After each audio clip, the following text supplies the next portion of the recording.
আসসালামু আলাইকুম ভিউয়ার্স, আমি পারভেজ আহমেদ ঢাকা স্টক মার্কেট চ্যানেলে স্বাগতম। আশা করি আল্লাহর রহমতে সকলে ভালো আছেন, সুস্থ আছেন। তো আজকে আমি আলোচনা করব আমাদের ইনডেক্সটার আজকে পতন কিসের জন্য হয়েছে সেই বিষয়ে আপনাদেরকে ধারণা দিব এবং সামনের দিন আমাদেরকে কি করা উচিত সেই বিষয়ে সম্যক ধারণা দেওয়ার চেষ্টা করব। আশা করি আমার সাথে আপনারা শেষ পর্যন্ত থাকবেন। যদি দেখি 162টি কোম্পানি আপ এবং 175টি কোম্পানি ডাউন ছিল এবং 48টি কোম্পানি আনচেঞ্জড অবস্থায় ছিল। মার্কেটে আজকে টোটাল 829 কোটি টাকার কিছুটা বেশি লেনদেন হয়।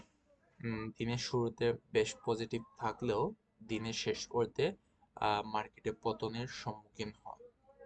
অর্থাৎ যদি আপনি দেখেন মার্কেটে আজকে পতন দিয়ে কিন্তু শুরু হয়েছিল, বাট মাঝখানে মোটামুটি একটা পজিটিভনেস ছিল।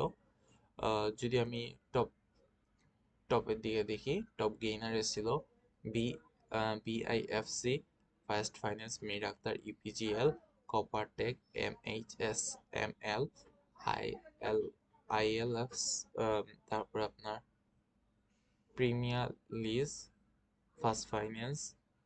তো এই সমস্ত কোম্পানি যদি দেখেন, একটা কোম্পানি যদি দেখেন, যেমন আমি বিআইএফসি যদি দেখি, ওভারঅল তার টোটাল শেয়ার হচ্ছে 10 কোটি, পাবলিকের কাছে আছে 2 কোটি। সো এইরকম স্টকের যদি 10% গ্রোথ হয়, 10% প্রাইস বৃদ্ধি পায়, তারপরে কিন্তু মার্কেটের তেমন কিছু আসে যায় না। আবার এগুলো যদি প্রাইস 10% কমে যায়, মার্কেটে কিছু আসে যায় না। মার্কেটে আসে যায় কখন? যখন একটা শেয়ারে অধিক পরিমাণে একটা কোম্পানিতে অধিক পরিমাণে শেয়ার আছে, যেমন এই যে 110 কোটি, ঠিক আছে? সো এই জায়গায় যদি 1 টাকা কমে বা 2 টাকা কমে, তাহলে 100 বা 200 কোটি টাকা মার্কেট থেকে চলে যাবে। অর্থাৎ আমাদের মার্কেটের টোটাল যে ক্যাপিটাল আছে সেই জায়গা থেকে 200 কোটি টাকা চলে যাবে। এতে দেখা যাবে যে ইন্ডেক্সের হিউজ একটা প্রভাব আছে। কিভাবে আছে? আপনার যদি দেখেন, ইন্ডেক্স মোবাইলে দেখেন, পজিটিভে আমি না গেলাম, নেগেটিভটাই যেহেতু বলছি আপনাকে। মার্কেন্টাইল ব্যাংক 18%, 18% কমছে। এর জন্য আমাদের টোটাল ইন্ডেক্সটা কমছে চার 4 পয়েন্টের উপরে। শাহজালাল ইসলামী ব্যাংক 8% কমছে। এতে ইন্ডেক্স চেঞ্জ হয়েছে 3.21 পয়েন্ট। সো এক একটা কোম্পানির ওয়েট এক এক রকম। সাপোজ আমি যদি টোটাল মার্কেন্টাইল ব্যাংকটাকেই যদি আমি আমার মার্কেট থেকে সরিয়ে নিই, যেহেতু এটা জেড ক্যাটাগরিতে গেছে, ঠিক আছে, যেহেতু এটা জেড ক্যাটাগরিতে গেছে, সাপোজ এই ব্যাংকটা যাবে না, মানে মার্কেট থেকে সরবে না এত সহজে মার্কেন্টাইল ব্যাংক। আমি জাস্ট একটা উদাহরণ হিসেবে বলতেছি। যদি মনে করেন আগামীকালকে সরকার মনে করে যে মার্কেন্টাইল ব্যাংকটাকে আমরা মার্কেট থেকে তুলে দেব, বিকজ কোম্পানি কোনো একটা খারাপ জিনিস পাইছে সাপোজ, এতে কি হবে? এতে মার্কেন্টাইল ব্যাংকের জন্য টোটাল সর্বোচ্চ কমতে পারবে, টোটাল সর্বোচ্চ আপনার, যেহেতু 18% কমায় 4% কমছে, 4% কমছে। সো 100% কমে গেলে তো এটা স্টক প্লাস জিরো হয়ে যাবে। সো 100% যদি কমে যায়, তাহলে 4 × 5 = 20, 20 পয়েন্টের মতো চলে যাবে।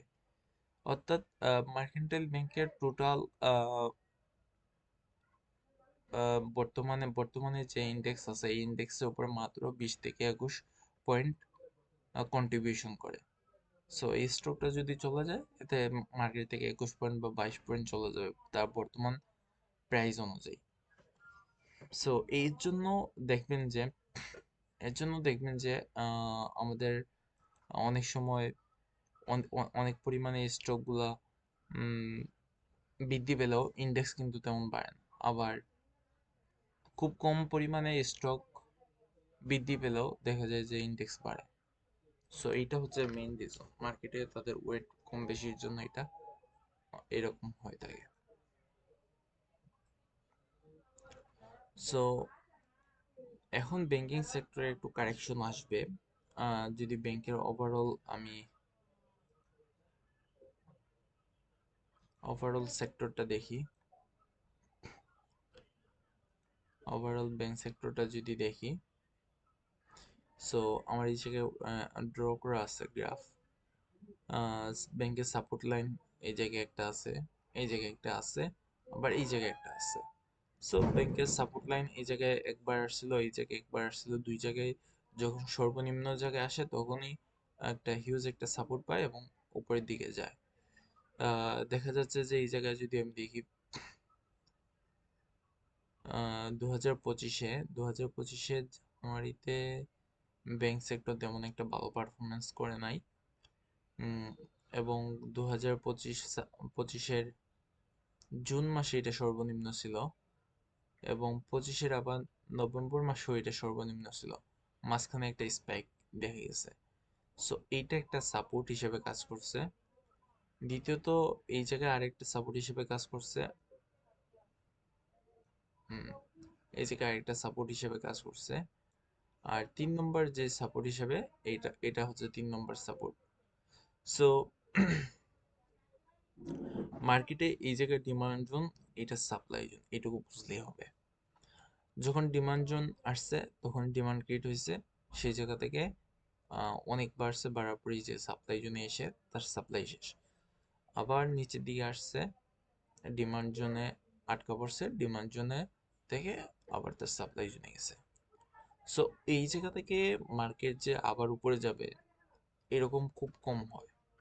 ঠিক আছে, এরকম হইলেও মানে আর কি ধরা উচিত না, কাউন্ট করা উচিত না।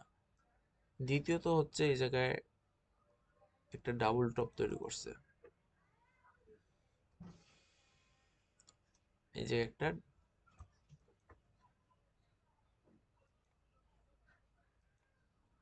ডাবল টপ তৈরি করছে।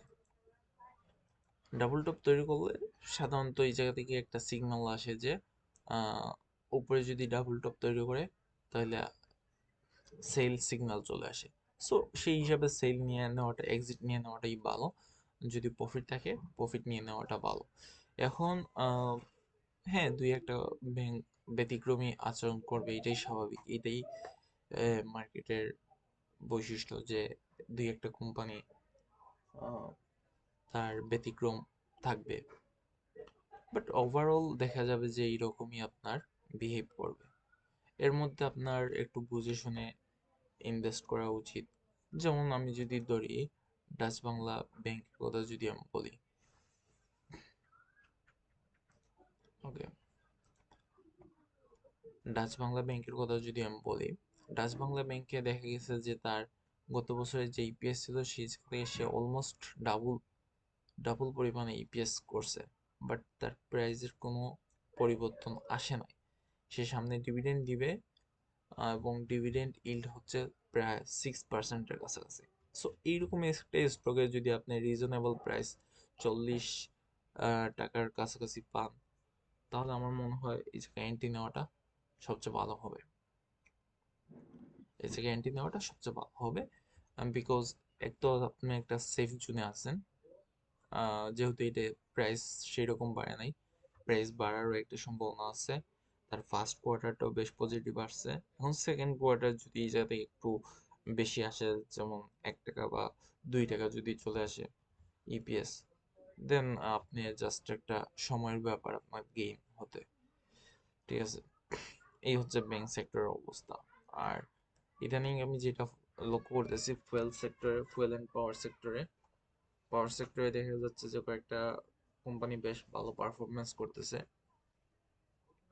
এর মধ্যে যদি আমি দেখি ব্রাকা পাওয়ার, যদি আপনার জেড ক্যাটাগরি আছে বর্তমানে, বাট আই বিলিভ দ্যাট এটা জেড ক্যাটাগরিটা উঠে যাবে, এবং জেড ক্যাটাগরি উঠে গেলেই একটা প্রাইজে একটা মোমেন্টাম আসবে। অলরেডি মোমেন্টাম চলে আসছে, আজকেও 5%-এর মতো প্রাইস ইনক্রিজ হয়েছে, গতকালকেও সে অলমোস্ট 8% গ্রো করছে। অলমোস্ট তার একটা ভলিউমও চলে আসতেছে। তারপরে আপনার বিপিপিএল, বারাকা পতেঙ্গা পাওয়ার, এই কোম্পানিটা যদি আমি ফান্ডামেন্টাল দেখি, ফান্ডামেন্টাল দেখা যাচ্ছে যে তার, হ্যাঁ, লোন আছে, লং টার্মের লোন আছে, শর্ট টার্মের লোন আছে, কিছুটা রিজার্ভও আছে 2021 সালে, অর্থাৎ নিউলি লিস্টেড একটা কোম্পানি। নিউলি লিস্টেড কোম্পানি, তার দেখা যাচ্ছে যে অনেক নিচ থেকে অনেক উপর থেকে পড়ছে স্টকটা। তো আমার যেটা ধারণা হচ্ছে যে বিপিপিএল বর্তমানে একটা রেজিস্ট্যান্স জোনে আছে। এই রেজিস্ট্যান্স জোনটা একবার, দুইবার, তিনবার, চারবার, বর্তমানে 5 নম্বর বার টাচ করছে। জাস্ট এটা যদি 17 টাকার, আজকে 17 টাকা ছিল, 17 টাকা 50 পর্যন্ত গেছিল, বাট 17 টাকায় ক্লোজিং হয়েছে। যদি এটা 17 টাকা প্রাইসটা সাস্টেইন করতে পারে এক সপ্তাহের মতো, দেন আমি এটা বলতে পারি যে এটা মোটামুটি তার একটা ভালো একটা রেঞ্জে যাবে। কততে যাবে সেটা বলতেছি না, বাট ভালো একটা রেঞ্জে যাবে। হয়তো বা সবাই এই জায়গা থেকে মেকআপ করতে পারবে না, বা সবাই পাবেও না।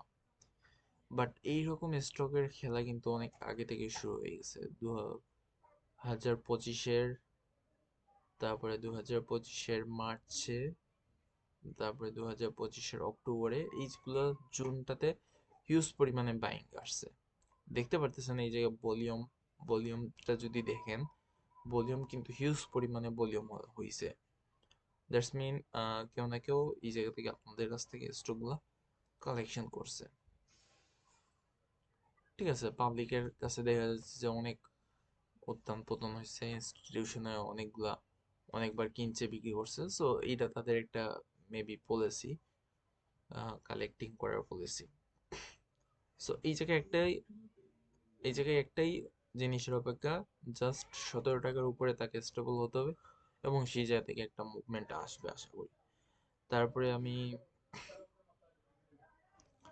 ডেস্কো, ডেস্কো তার পারফরমেন্স ভালো করতেছে, এটা জেট ক্যাটাগরি। যদি আমি ফার্স্ট কোয়ার্টার দেখি, ফার্স্ট কোয়ার্টারেও তার ইমপ্রুভমেন্ট আসছে, সেকেন্ড কোয়ার্টারেও ইমপ্রুভমেন্ট আসছে, থার্ড কোয়ার্টারেও যদিও নেগেটিভ আসছে, বাট বিগত বছরের সাথে কম্পেয়ার করলে তারপরেও ইমপ্রুভমেন্ট আসছে। সো তার পি দাঁড়াচ্ছে 11। সো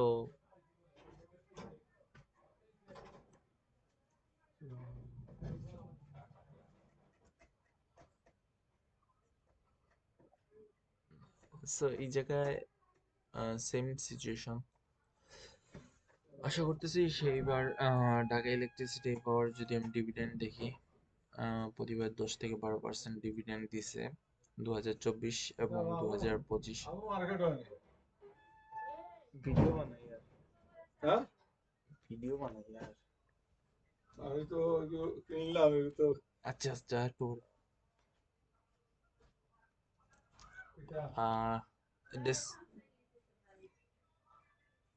ডেস্কোতে আমি আশা করি যে এই বছর একটা ডিভিডেন্ড ডিক্লারেশন করবে। 5% থেকে 10% পর্যন্ত ডিভিডেন্ড ডিক্লারেশন করতে পারে। ঠিক আছে, তারপর ড্রয়িং পাওয়ার যদি আমি বলি, ড্রয়িং পাওয়ারও প্রাইস প্রাইস অ্যাকশন কিছুটা হচ্ছে, প্রাইস অ্যাকশন লক্ষ্য করা যাচ্ছে। ড্রয়িং পাওয়ার বিপিপিএল এর মতো সেম অবস্থা, ভলিউমটাও খুব সুন্দর হচ্ছে। সো এই জায়গা থেকে ডিভিডেন্ড তো অবশ্যই ইনশাল্লাহ দিবে, তার প্রতি বছর রেগুলার ডিভিডেন্ড দেয়, এবং এই বছর তার ইপিএস এর মধ্যেও আমরা পজিটিভনেস দেখতে পাচ্ছি। সো এটাই ইম্পর্টেন্ট, দিন শেষে স্টকটা স্টেবল কিনা সেটা দেখা ইম্পর্টেন্ট, এবং এটার হাইয়েস্ট পজিশন কতটুকু যাওয়ার সম্ভাবনা আছে এটাও দেখতে হবে। ঠিক আছে, সো সো এইগুলো বিষয়ে খেয়াল রাখতে হবে। তারপর ইস্টার্ন লুব্রিকেন্টে প্রাইস বর্তমানে পড়তেছে, বাট আই থিঙ্ক এটা বেশি একটা পড়বে না, কারণ আমার কাছে যেই সাপোর্ট লেভেল হচ্ছে, আমার কাছে যদি জিজ্ঞাসা করেন 1531 বা 3031 এই লেভেলটাতে, এবং এই জায়গা থেকে একটা সাপোর্ট আসবে আশা করি। আর তার ফার্স্ট কোয়ার্টার এবং থার্ড কোয়ার্টার বেশ পজিটিভ ছিল, যদিও সেকেন্ড কোয়ার্টারটা একটু নেগেটিভ। সো এটা দেখা যাক কি হয়।